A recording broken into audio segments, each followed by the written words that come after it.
aku kata udah perpanjang 2 tahun ya, mana stok itu udah maksimal gitu Pak. Kan? Betul, Glenn.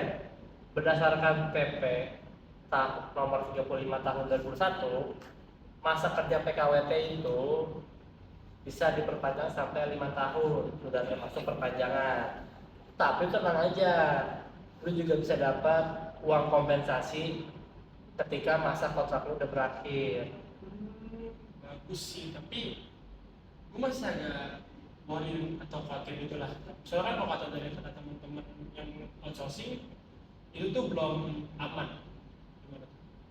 Itu dia masalahnya, dalam PP yang sama banyak ahli daya yang membuka lowongan pekerjaan, tapi ya perusahaan juga dapat outsourcing apa aja lah. Ya emang sih banyak yang membuka lowongan pekerjaan, tapi banyak juga para pekerja yang merasa tuh di posisi mereka tuh nggak aman. Gue paham yo, tapi pemerintah juga sekarang ingin menyeimbangkan fleksibilitas dan perlindungan. Dan sehingga perusahaan alidaya zaman sekarang sudah wajib berbadan hukum dan juga harus memenuhi hak dari pekerjanya. Iya, tapi tuh di lapangan kenyataannya belum selalu kayak begitu.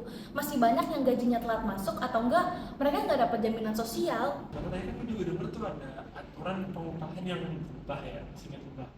Jadi itu dia sekarang gaji itu berdasarkan dari inflasi daerah. Ya, itu benar, Glenn. Itu dari PP nomor 36 tahun 2001 tentang upah minimum provinsi dan kabupaten. Itu sekarang dihitung pakai rumus pertumbuhan ekonomi dan inflasi. Tapi perusahaan juga wajib punya struktur dan skala untuk upah yang adil.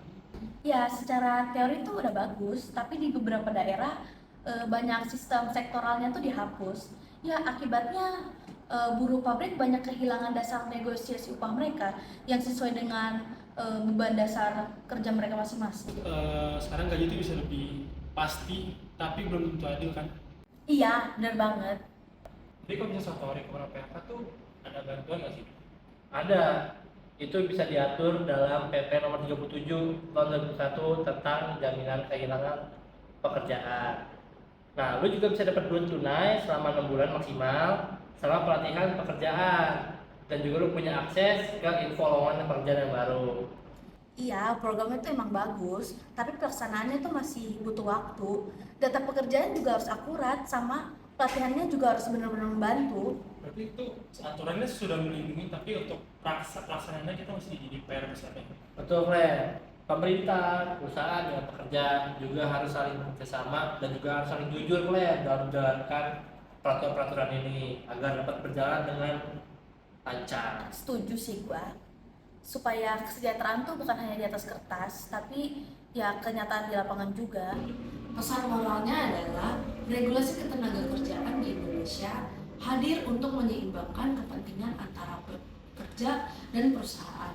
Namun dalam pelaksanaannya itu bergantung pada komitmen semua pihak agar keadilan kerja dapat benar-benar terwujud.